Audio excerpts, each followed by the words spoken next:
Mike, welcome to the Mindful Fire podcast. I'm so glad to have you here.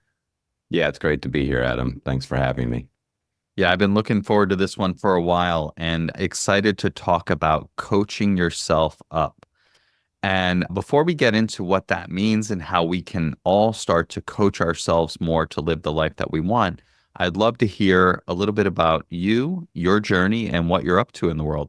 Yeah, thanks, Adam. I appreciate that. And as a 60-year-old, I have a long journey, but I'll try to keep it short. So I have an engineering background, and that led me into a 25-year corporate career. I'm born and raised out here in the Bay Area in California. And so spent the first 10 years of my career doing technical work and leveraging my engineering degree. And then fortunately had an opportunity to try my hand at a human resources role and ended up loving that. And so when I talk about my 25-year career, I talk about roughly 10 years doing technical work and then the latter 15 years being in human resources and really almost exclusively learning and development. So a lot of experience with management development, leadership development, employee onboarding, et cetera. And a little over 10 years ago, Adam had a number of curveballs thrown at me by the universe. I went through a divorce, no kids. So I would call that amicable but stressful. My then ex-wife ended up with a serious year-long health scare that took a lot of effort and emotional energy on my part to support her. And then a couple years after that, I lost my mom. And she was just 69, and I was very close to her. And that led me to take a break from corporate. And that break went from a few months to a year. And that's when I had my own transformation around what I wanted to do with my life. And so the last 10 years, Adam, I've been out on my own as a leadership trainer, leadership coach. And as you alluded to, you've mentioned the phrase coach yourself up. I've created a training program and written a book about an idea I have called self-coaching. And so that's what I'm up to in the world is my current purpose is to help as many people as possible achieve more of their potential through heightened self-awareness. And I know from listening to prior episodes of your podcast that you are also a huge fan of self-awareness and becoming more aware of how we're showing up, to use a phrase that I think you and I both like to use. Excellent. Yeah, thank you for sharing that. There's a lot that I would love to dig in on there. I definitely want to talk about self-awareness, but you mentioned that you took a career break. Your mom passed away. Obviously, that's a extremely challenging time. How did you think about taking that career break? And I guess what was your plan there? And like, how did that change things for you when you actually created that space to take some time? Yeah, that's a great question. And what's interesting, my plan was to take 3 or 4 months to process what I had just been through over the past several years. Mhm. And then the phrase I like to use is then go do it again, right? Like I was going to go find myself. So my last two jobs, I ran the learning and development function at companies, and I thought that I'd want to do that again. I wanted more money, right? I didn't feel secure enough. And it was interesting because to your point, as I gave myself the space and took the time to just decompress from 25 years of working really hard and very long hours and really, I think, being subsumed by it much more so than I imagined, than I experienced in the moment. What I found is that as I reflected on 25 years of, let's just call it workaholic and just becoming immersed in the machine of corporate America, which I didn't really see as being immersed in the machine of corporate America while I was in it. And so having that time to step back and really think about what was important to me, I ended up like I went to Esalen for a workshop around finding your purpose. I ended up This is when I signed up for and started going through the Hudson coaching program down in Santa Barbara. And it was early on in my Hudson journey that I gave myself permission to take a full year off. So that was a huge shift for the guy who was like 3 or 4 months and then I got to get back at it and be making money again and cranking away to like, you know what? Like, I'll be okay if I go for a year without revenue. And I realized I was very fortunate to be in a position where I could say that. But what was interesting, Adam, is the Mike Normant that left corporate America a few months before that couldn't have fathomed the idea of not having that income. And so there was a shift in how I related to money that gave me more degrees of freedom to give myself more time to figure out what I wanted to do with my life. And it was also during that period that I had a couple of transformations. One was around my relationship to money, one was around my relationship to risk taking, one was around my relationship to people, me needing people to like me, where this idea that, oh, I think I've just coached myself through these big shifts. And what if I were able to package that in a way and share it with other people? And so that became the catalyst. My own transformative experience became the catalyst of wanting to make that available to other people in a digestible way. Very interesting. I always like to dig into these big shifts for people and these breaks that people take in their careers, because that's usually where some sort of evolution happens. And I think a lot, I would say most people probably want to take breaks, but very few people actually do take breaks in this country, at least.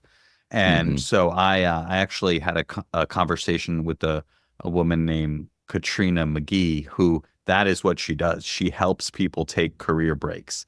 Mm. And so we had a great conversation about her framework for before, during, and after a career break. And it's top of mind for me. And I've noticed in my own experience taking breaks, most recently taking 3 months off for mental health leave, just the need to decompress and have that kind of detached perspective of what it's like working, right? Like in corporate America, in these fast-paced companies where the expectations just keep going up and up. And Hmm. yeah, now going back into it after that break, it's like, wow, holy cow, like this is so aggressive. It's so aggressive. And yeah, I'm in a unique situation now where it's extra challenging, which I don't need to go into, but all the kind of more intuitive and ease-based action that I was taking goes out the door when there's this feeling of having to perform and having people measuring your performance and all these things. It's just a lot. And so I think that I would definitely encourage people to think about how can you create some space in your life to take a break, right? To use financial independence to do that. And it sounds like you had that benefit, right? You had worked for many years, you had created a financial cushion that you could rely on to do that. And I was in the same situation when I've taken my career breaks. And, I've only done 3 months and would very much like to take longer because, yeah, it takes a couple months, 2, 3 months just to even start to settle. Yeah, yeah, it really does. And it's interesting because that phrase financial independence, I don't know if heavy is the right word. It's a big phrase, and I could see where it means different things to different people. And just as I heard you reflect back to me, your sense of me being able to take that break and creating that cushion. And it's so interesting, Adam, because when I left the workplace and my mindset was 3 to 4 month break and then I'm coming back. And that had everything to do with I need more money. And that idea of financial independence tying for me at that moment in my life to some mythical number or some amount of money that I would need to have in the bank to be able to say, I don't need to work anymore. And through that period of time, starting to really reflect on my relationship with money And I've heard you talk on this program multiple times with different people about what is enough. And that comes in flavor of money. It comes in the flavor of satisfaction. It kind of like all the different dimensions that we measure what is enough. And it was really cool because I started to realize that I didn't need to have as much as I originally thought I needed to have, or maybe said a different way, that I can trust myself that I will not go down some rabbit hole or spiral down a drain of going broke. So the financial independence shifted for me from needing some X amount of money in the bank to feel like I can retire versus it's more about my relationship with finance, and there's an independence of worry or stress around how much money was in the bank. And so what's interesting is I went from, I've gone into significant debt to start this business that I've started. And I've recently drawn the line and said, no more. I can't go further into debt. But again, I'll talk about the old Mike. Like, there's no way the old Mike would be sitting in front of you here today talking about putting so much effort into building this business and being even willing to go into debt, because I now trust myself that I'll figure out a way to get out of debt. It's going to be okay. My quality of life is fine. I've given up a lot of the fancier things that I might want to have, but they're not necessary. And I love my life. I almost got a little like stressed out when you talked about going back to work and the performance culture and the aggressiveness. And it's like, you know what? I didn't ever have that. I never went back. And so I can imagine if I went back, like it'd be like, holy cow, like I did this for 25 years. Wow. Yeah, that's where I'm at. That's where I'm getting to. And I'm thinking it's interesting because, like, we were talking before I started recording that my vision, I'm realizing my vision in multiple ways right now, and it's going to continue to evolve. But one of the visions that I had for my work at Google, and the reason I've stayed as long as I have, is because I had this, like, what I call my on the job side hustle, where I was able to facilitate workshops, create workshops. And my vision is to basically move into a role where I lead envisioning workshops for Google's most important client relationships. And I think that would be super interesting. But now as Yeah. I get close to it, I'm like, is that what I want still? Mm. Because I'm like, maybe I want to do that as a consultant rather than an employee, because I really, just being in this culture of like needing to have all these like performance reviews and these, everyone needs to know what you're doing. Like, no, I'm over that. I'm done. I'm done with that. I don't want that.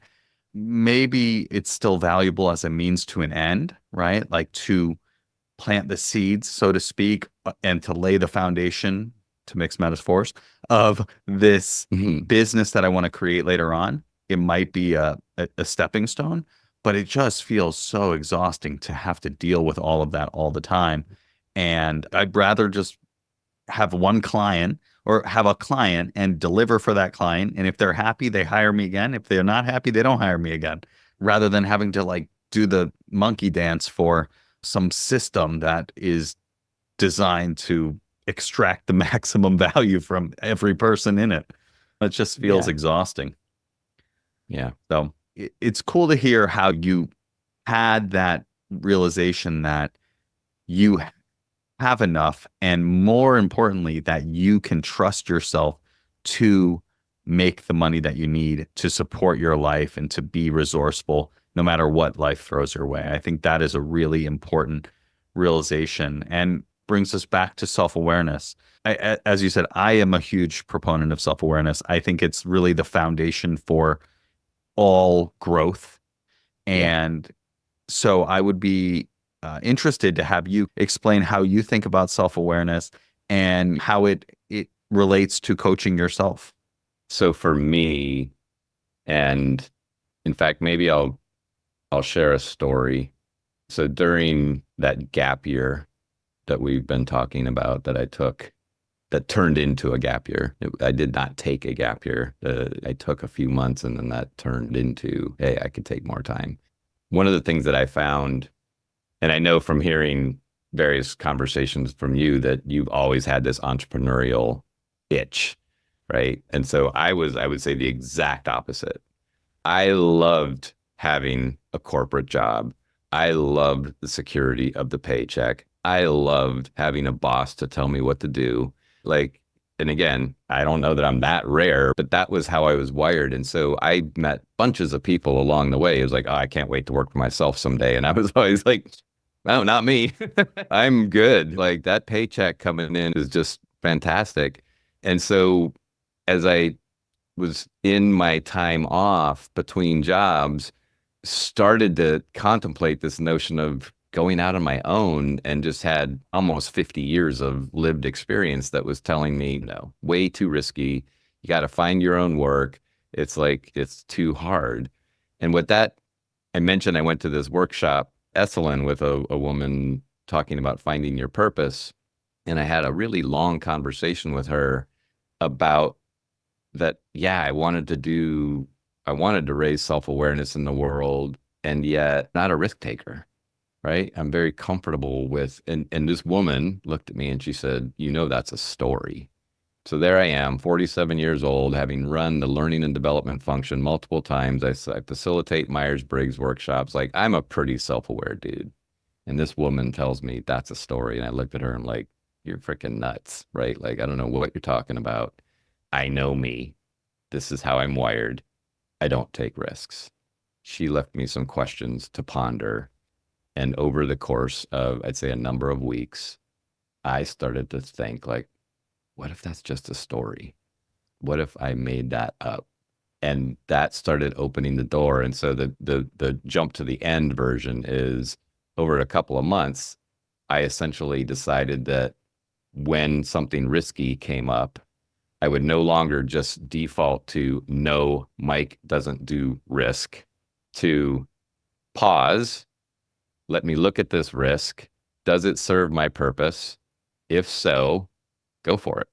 So again, I'm not jumping out of airplanes or rappelling down the side of large mountains, but I took the risk to start a business because it served my purpose. And so essentially that's a way for me to get into when I think about self-awareness, because self-awareness is this massive, like there's so many dimensions. And what I focus on in my work are three aspects of self-awareness that I think are really helpful to people. One is around their attention, which dovetails right into mindfulness. And then one is around self-limiting behaviors. How do our actions get in our way? And then I think the biggest one is this idea of stories, self-limiting stories, the beliefs that we've created about ourselves through our life and our lived experience that get in our way. And some of us see it and a lot of us don't. And like I said, the example I just gave, I lived as if I was not a risk taker. That was a fact to me, and yet it wasn't. And so I've put together tools to help people strengthen their attention, which is helping them to be more present more often, which then gives them the ability to become strong self-observers. You know, Adam, I've heard you mention a lot about noticing, right? So I talk about self-observation. Start paying attention to your patterns, start paying attention to your self-talk, bring it more into your awareness. And then that opens the door as I get more clarity on what stories sit underneath my behaviors. So I'm not speaking up in meetings. Okay, what am I telling myself? Oh, people are going to think I'm dumb, whatever it is. Once you have clarity on the story, you can then start to challenge the story. You referenced in a podcast not too long ago the work of Byron Katie. She has her 4 questions, and I have 5 questions, and they start at the same place around how do I know this is true? And then it diverges. Mine goes a different direction than hers, but it's that same notion that, hey, how true is this? And if it weren't true, how might I act differently? And then how can I experiment with acting differently? I think I answered your question. Yeah, no, it definitely did answer my question, which was how do you think about self-awareness? And so I love the story about your story that you weren't even aware of. And I think that is so true of most people, right? And, I mean, I would say if it's true for someone who's done all that work, helped other people do the work of developing self-awareness, getting to know themselves, me having meditated and invested in mindfulness and learning and all these things, and still there are these stories that are below the surface that are, for better or worse, running many aspects of our life, and we are not even aware of them. And they seem Yeah. so normal. I've had my own around, like, I can't stick to things, right? That was a story I used to tell myself. And Hmm. then I decided I was going to try meditating, and I enjoyed it. So I continued to do it. And that story now has less power than it did, right? It shows me that actually I can stick to things, right? And, I have my own slew of them that I'm working through right now. But I think that a lot of people have most people have these stories, and they are just not conscious of them. So bringing them into awareness, conscious awareness, is the first step to actually working on them. And you Yeah. mentioned you have some practices around helping people improve their attention and observe their behaviors, and then ultimately, rewire these stories. I'd love to hear, maybe you can take them one at a time and share a little bit about each of these practices that people can put into practice in their life to start to do this work. Sure. Before I go there, and so if you could put a pin in that question, I think I'm going to remember it. But you said this notion that for many of us, most of our stories are blind spots, these self-limiting beliefs, right? And are you familiar with the field or of vertical development? Have you heard that phrase? I have not. Yeah. So vertical development, Keegan and Leahy at Harvard, who are some of the early thinkers on this idea. The intended succinct version of this, Adam, is that if you think about horizontal development as more information, more knowledge, skill building, that's referred to as horizontal development, in contrast to what they call vertical development, which is more internal mindset, ability to deal with complexity, et cetera.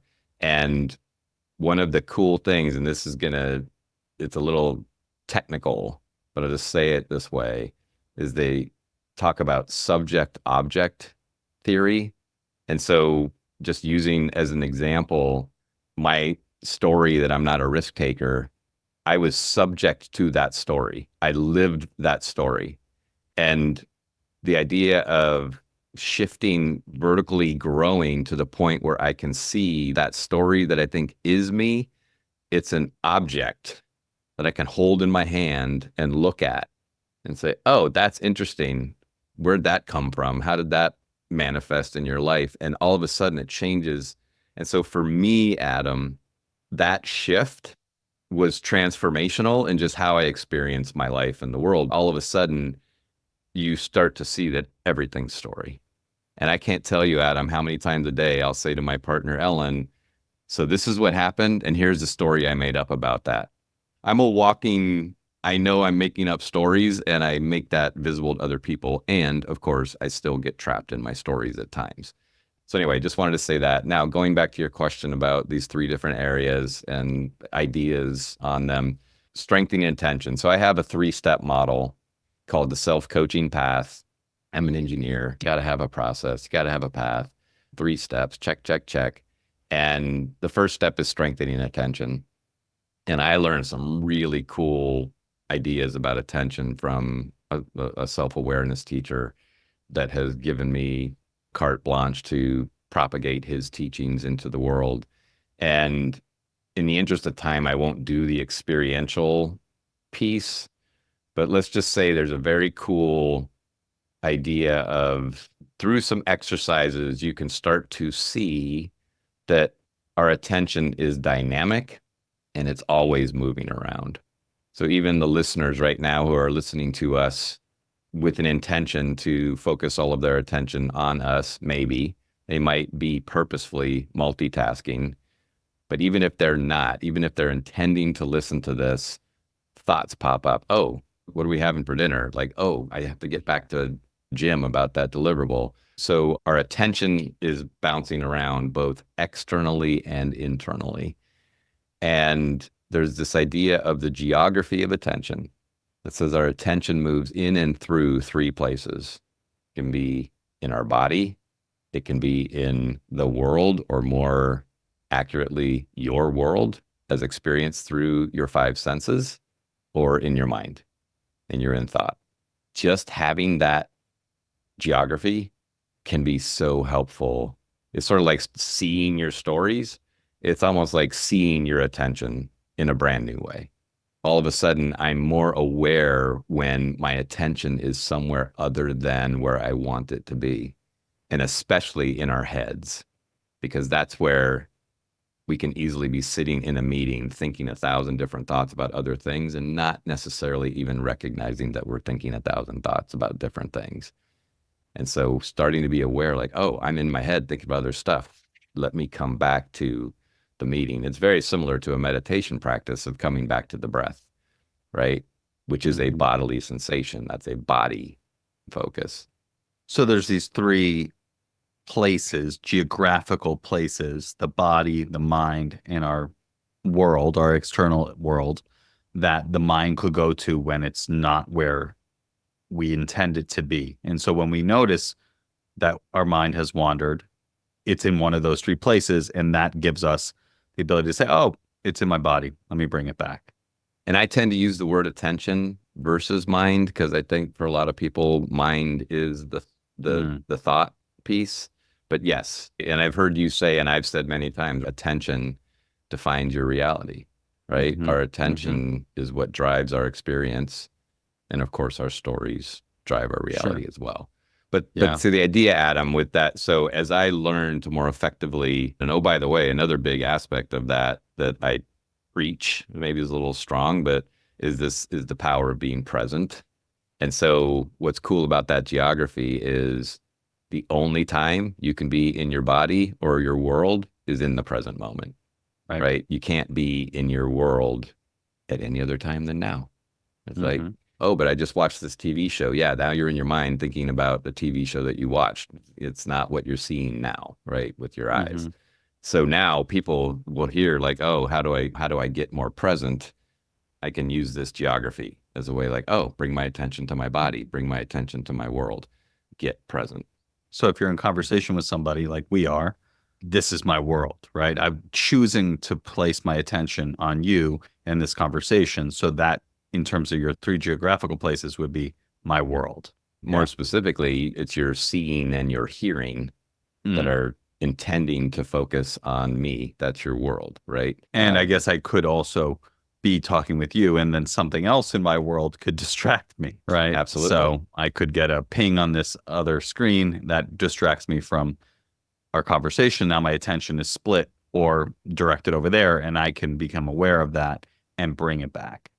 Or you could get sucked in and start thinking about like, oh, I better respond or da, da, da. And so, having more awareness of this distraction that's pulling you and just to say, oh, wait, I'm about to be distracted. Come back. So how does somebody cultivate this awareness of where their attention is and strengthening their attention through having this map, so to speak?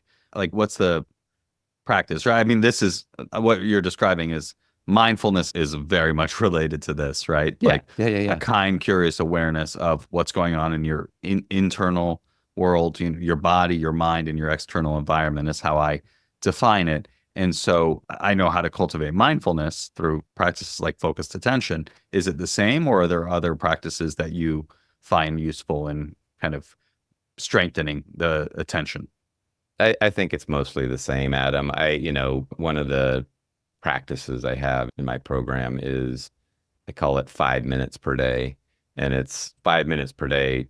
Try to bring your attention to the present moment.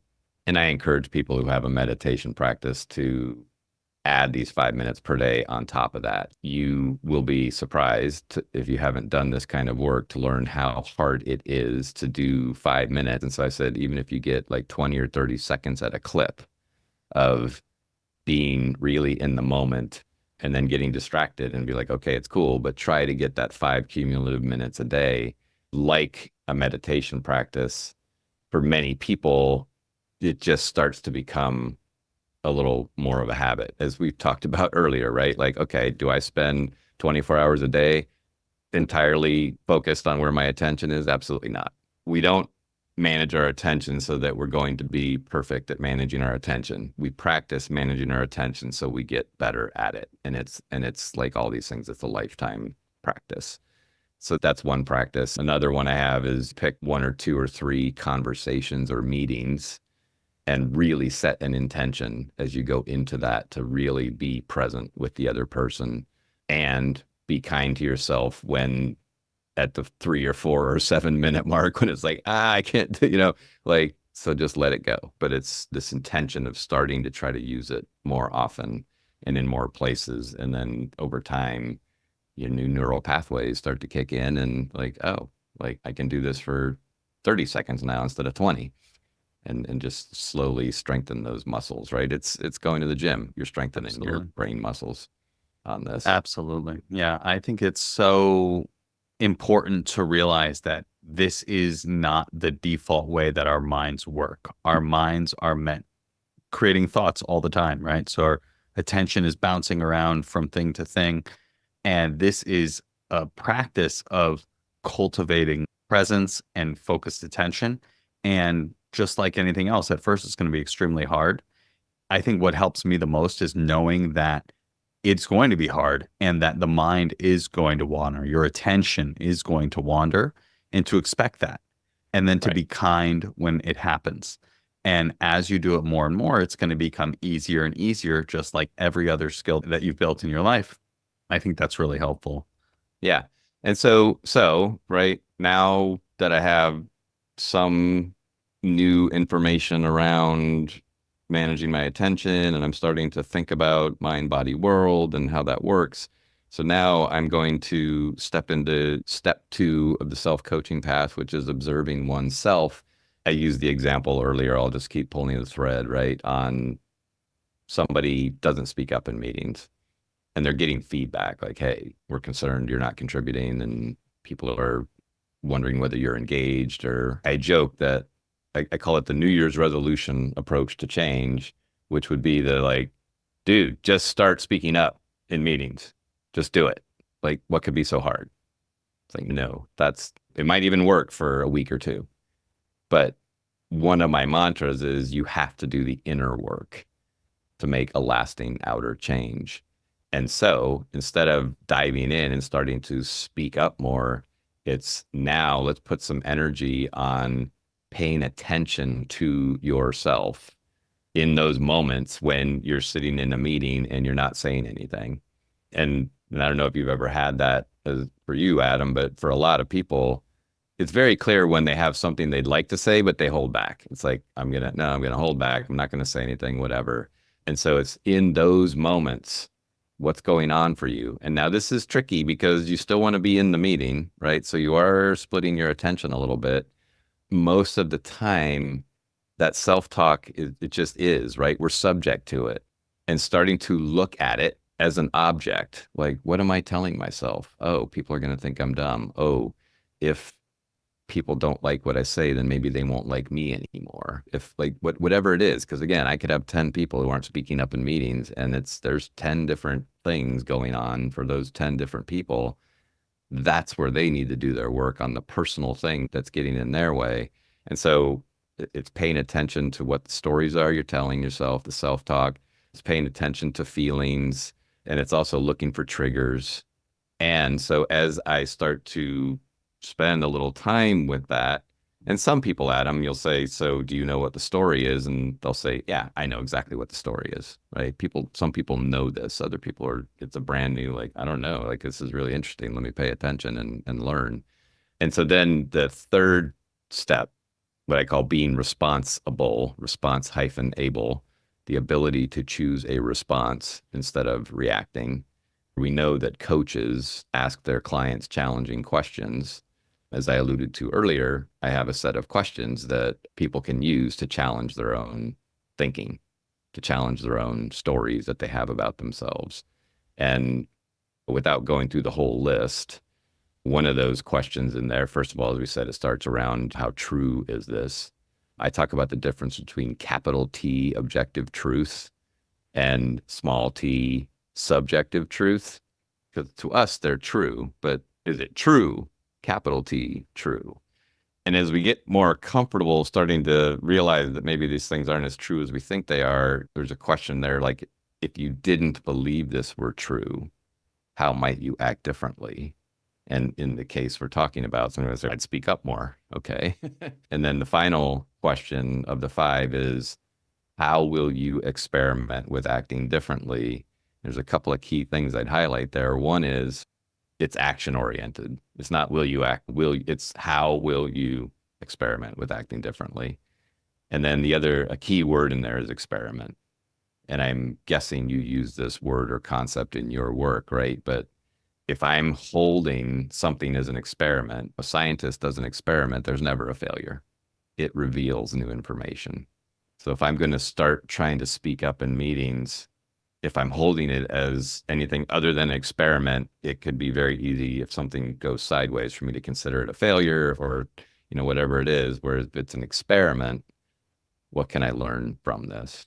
And then the last thing I would share, Adam, is I have this idea. I call it, I'm laughing because I'd love to find a pithier way to say it, but it's the experimentation staircase. So take the person who's not speaking up in meetings. Not all meetings are created equal. So the staircase says, think about the meetings that you are participating in. Which of them feel lowest risk, right?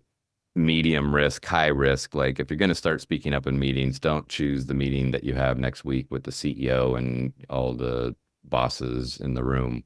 Start with your intact team, or right, and start to essentially you start to disprove your stories. Like, oh, I spoke up and the world didn't end like I thought it might. It's very methodical. I think there's a lot of overlap with cognitive behavioral therapy, CBT, which I didn't realize as I was putting it together, but that's how it ended up just based on my own experience. And yeah, I think it's an amazing skill for people to have, to be able to work with themselves, work on themselves, to shift behaviors. And oh, by the way, shift mindsets and stories can be completely transformative. Yeah, no, it definitely is. And I've done a lot of this work myself in my own life without really, having such a helpful framework because I was just figuring out I was going. And something you said way back in the beginning of our conversation is that like you were not even aware that you had this story, or you were aware that you didn't take risks in that example, but That you was who I thought was. it was who you were, right? You didn't Yeah. realize it was a story, right? Correct. And when I started meditating and training my attention and cultivating my awareness and all of that, I started to see the inner critic, right? I kind of sort of knew it was there, but like these stories kept coming up. Oh, you're doing it wrong. You're not good enough. It's not going to work out. You don't stick to things, blah, blah, blah. All these stories that were there under the surface, kind of running my life, right? Painting my experience or being the lenses through which I Mm-hmm. saw my world and acted and took action in my world and in my life. And I was totally unaware of it for so long. As I started to cultivate attention and awareness, I started to notice these patterns. And then I now could see how those were influencing my behaviors a little bit more. And I could start to ask a question that I find very helpful. Is this useful? If this story that I'm telling myself isn't useful, I can just let it go. Before, when I was unaware of it, I didn't have that agency because I didn't have that awareness. And so now that I'm aware of these stories, I can ask, is this useful, or what might be more useful? And then I can choose a different action, right? It may come up again 5 minutes from now, but I can always have that awareness and that kind, curious awareness of mindfulness to say, oh, there it is again. Okay, I'm going to let it go again and I'm going to keep moving forward. So I'd love to switch gears a little bit, Mike, and I'd love to tie this coaching yourself up framework to a bigger vision, right? I talk a lot about envisioning here. I'm a huge proponent of thinking really big about what's possible for your life Mm-hmm. and using envisioning to dream up a big vision for your life and put your predicting brain to work to make it happen. And so I'm curious what you see as the overlap, the connection point between I have this big vision I'm trying to pursue, and I need to recognize these stories that are holding me back or not the most helpful or useful. How do you think about the connection between this coach yourself up framework and pursuing a big audacious vision for your life?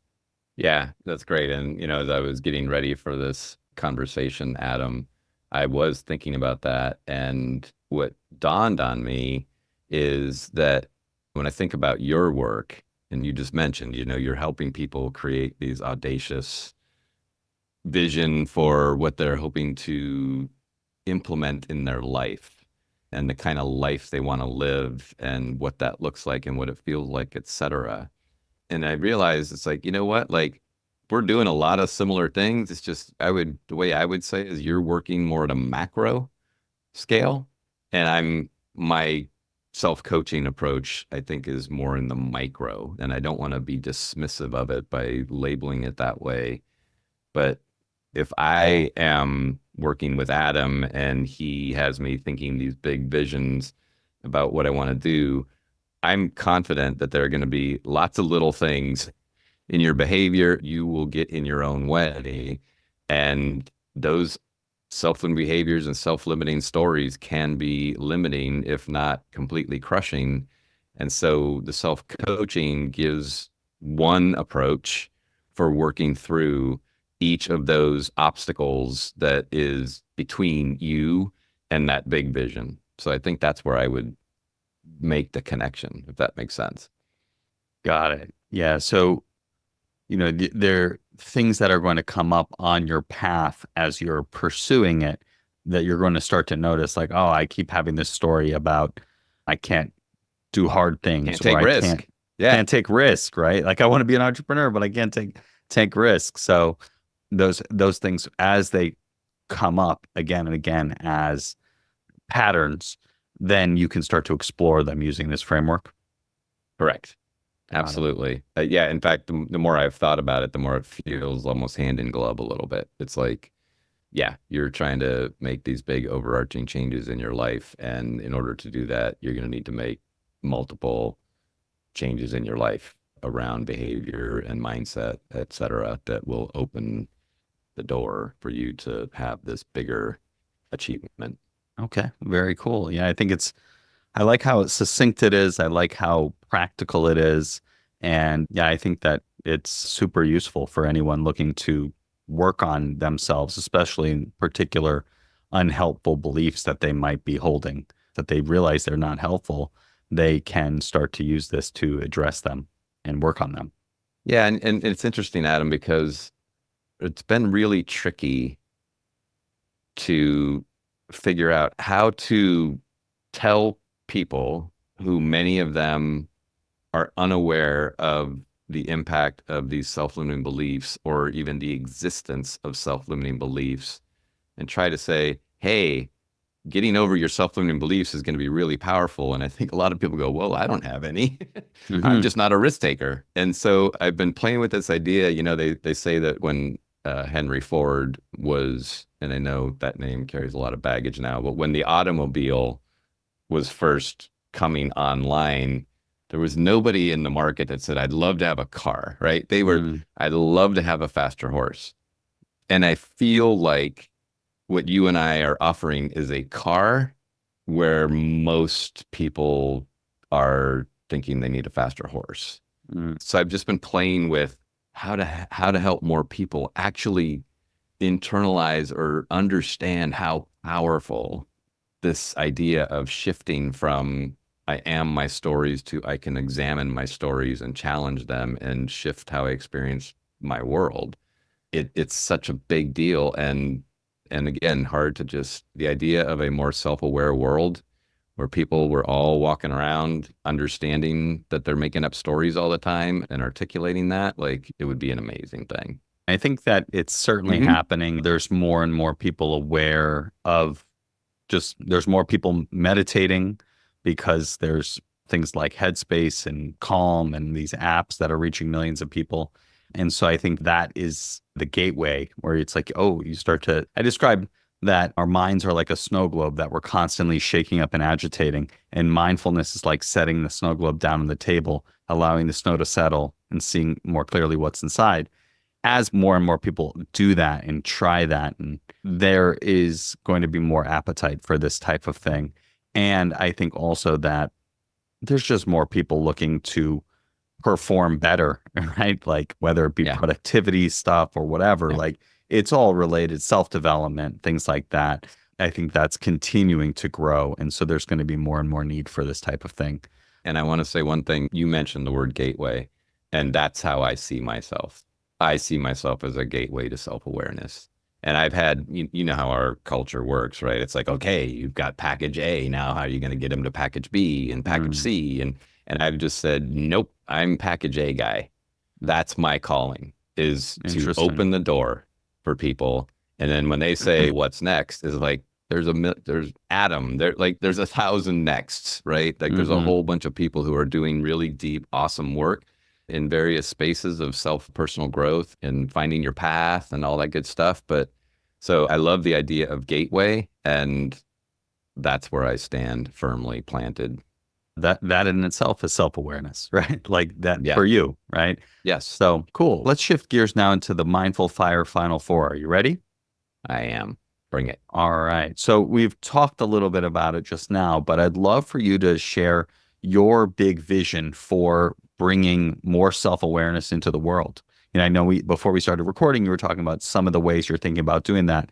I'd love for you to put that out there here and share kind of your big vision for that goal and, how people can engage with you on that. Yeah. Thanks, Adam. As mentioned, my purpose is to help as many people as possible achieve more of their potential through heightened self-awareness. And I think a more self-aware world is one that I want to live in. And another somewhat implicit in that statement, but not really, is that I'm passionate about bringing the benefits of coaching to more people, right? To make the benefits of coaching more accessible.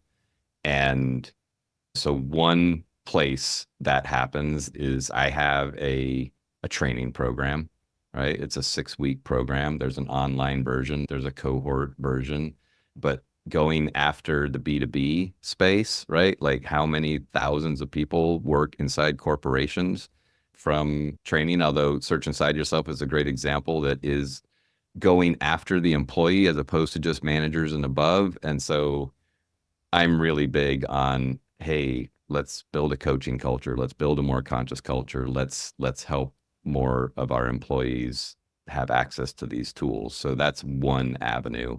And another avenue that I'm really excited about that I'm putting more energy into lately is to work with other coaches to help them be aware of this, and really, mostly in the camp of coaches bump into people that could benefit from coaching, but for whatever reason, whether financial limitations or just mindset, it's like, not yet.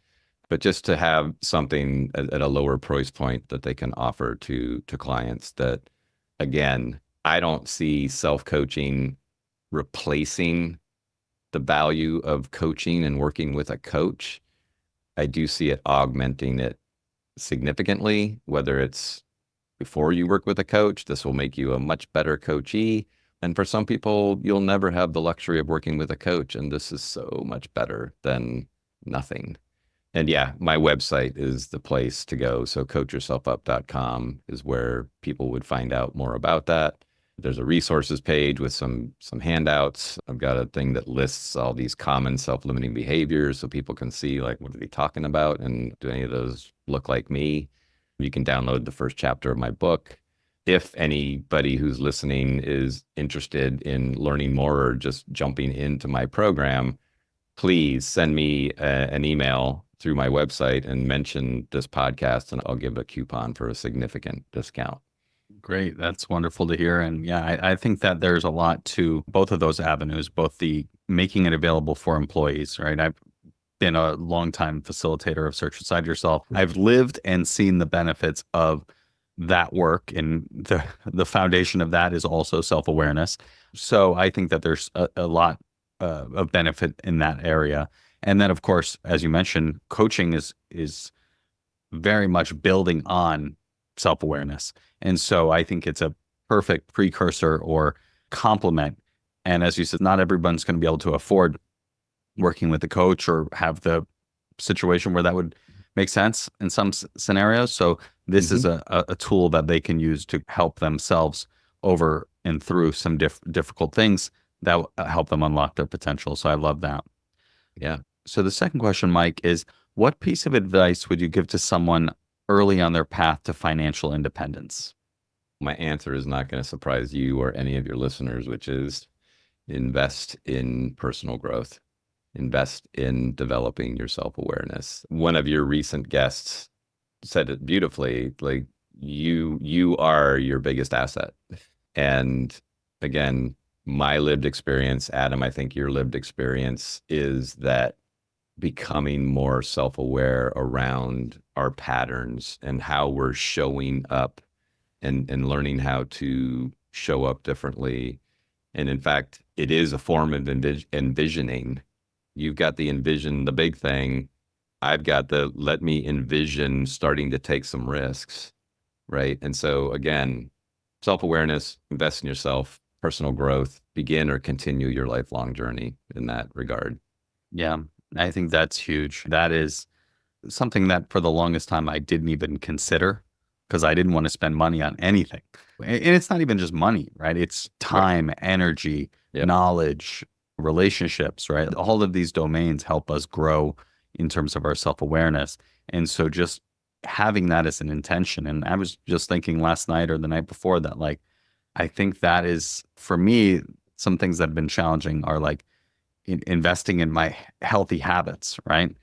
Exercising regularly, eating healthy consistently, going to sleep at a good time, right? Because I have young kids, so like my time for myself is after they go to bed. Seeing the investment of going to sleep and waking up fresh the next day to then make better choices the next day. Like I think that I'm really looking to something that I'm talking about is mindset affirmation. So just something that's like a mantra or a belief that I want to embody.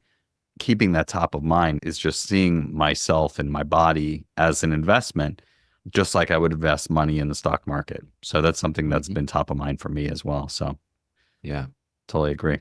And the third question is, what piece of advice would you give to someone getting started with meditation and or mindfulness? Yeah, we touched on it a little bit already in our conversation. I think it's starting small, right? If somebody, I remember when I started the idea of like, oh, I should do this 10 minutes a day. And that was too hard. So instead of backing up, I just stopped, right?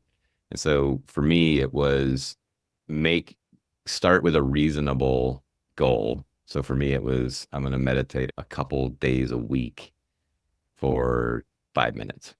And I'm going to be kind to myself if I don't adhere to that. And you mentioned earlier these apps. I actually used Headspace and found it really helpful to me. So I tried a couple, and the Headspace, something about that guy's British voice that just really People landed love for it. me. And so I started, probably a couple days a week, and then maybe added a day, and then at some point got to the point where I was doing it most days, and it's crazy. And now as the engineer, what I found helpful for me, Adam, is if it's something I want to do, and you could apply this to healthy eating, drinking, exercising. Like I have a spreadsheet that I go in and I track. And so I started almost competing with myself I've had stretches now where I've meditated like 2 years in a row without miss. And it's like, that's cool. And then it's like, I'll miss a day. But consider if the way you are wired is that some sort of tracking might help you with, you mentioned earlier, sticking to things. Might a tracker help you? Very good. Yeah, great advice. Start small, figure out what kind of accountability is helpful for you. I think that makes a ton of sense. Yeah, you said And start small, and I realized one of my mantras that I did not say here today was small shifts lead to big changes, and that's right. That's the staircase we talked about earlier. This is mhm, not about starting to speak up immediately. It's like find little places to start. And over time, it just, the new habit, the new pattern will grow. Sorry. Yeah. No, I love that. I'm glad you shared that. And yeah, I think you called it the experimentation staircase. I think Yeah. is great. I have a concept of mini experiments that I talk about and going to be doing this week with my cohort, my group coaching program. And it's just like, what is something easy that you could do to just test the waters, to just try it, just to move one step forward? And because, like you said, what is it? Small shifts lead to big changes. Yeah, small shifts lead to big changes. And that is absolutely true and works every time if you keep making those small shifts. I think it's a great reminder. All right, Mike, the last question is, how can people connect with you online? You mentioned your website again, but I want to give you a chance to just say, hey, here's where you can find me online, learn more about what you're up to, your programs, and just connect with you. Yeah, thanks, Adam. So yeah, I won't beat that horse again, but coachyourselfup.com is my website where you can find about my programs and offerings and sign up for newsletter. And then I do have a name that is unique enough that I'm really easy to find on LinkedIn. So Mike Normant, ends in T, Normant. And feel free to follow or reach out to connect there. And yeah, I just thank you for the opportunity to have this conversation today, Adam. I'm grateful to have the bullhorn, and I appreciate what you're doing in the world, and I know you appreciate what I'm up to. And as you said, there's a lot more of this happening, and more people are waking up to this self-awareness and how much we tend to get in our own way, and that we can do something about it. Absolutely. Well, thank you, Mike, for being here and having this conversation with me. I really enjoyed it, and I know that people have gotten a lot out of it. So I do invite you all to go check out coachyourselfup.com, connect with Mike on LinkedIn, and send him any questions that you have as you get into his work. Thank you again for being here, Mike. Thank you for having me.